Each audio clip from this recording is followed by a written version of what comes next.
әтірленіп жүру керек мұсылман адам. Еркек адамдар сыртқа шыққанда әтірленіп жүру керек. Әйел адамдар үйде жүргенде әтірленіп жүру керек. Өйткені әйел адамның әтірі бұл күйеуге керек, басқа ешкімге керек емес. Еркек адамның әтір иісі бұл Аллаға керек. Бұл дүниеде дейді, бүкіл нәрседе сырап бар дейді.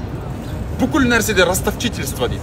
Ақша бересің, сырап жасайсың, тамақ ішесің, сырап жасайсың, киімдерді өкіртіп алып аласың, кимейсің, сырап жасайсың. Ондай бар, сырап бар. Бірақ бір нәрседе сырап жоқ дейді. Ол әтірде сырап жоқ дейді. Благовоние, духи.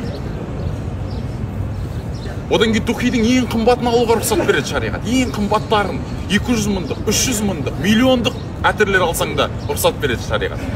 Өйткені ол жерде ысырап жоқ. Мен бір рет Ибрахим Шахбан деген ұстазым айттым. Өзі бұрыннан бір әтірді аңсап жүретін. Өте қымбат әтір. 250 мың теңге тұрады.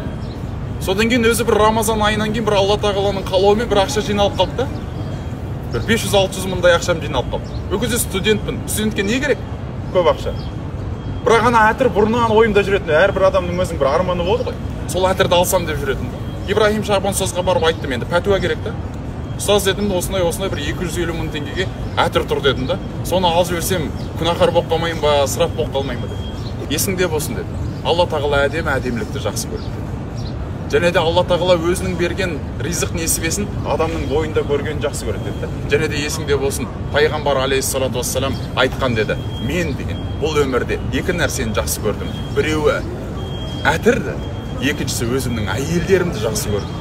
Және де менің көзімнің қуанышы тек қана намазда ғана басылатын еді деп айтты. Пайғамбар әтірді жақсы көрген. Біздің ғұламалар болған. Оның ішінде имам Абу Ханифа да бар. Ол кісілер келе жатқан кезде бір шақырым жерден олардың өздерінен бұрын истері келіп қояды екен да. Соншалықты күшті истермен жүретін болғанда, соншалықты андай қымбат бір ірі истермен жүретін болғанда, ол кісілерден бұрын истері келіп қояды екен да.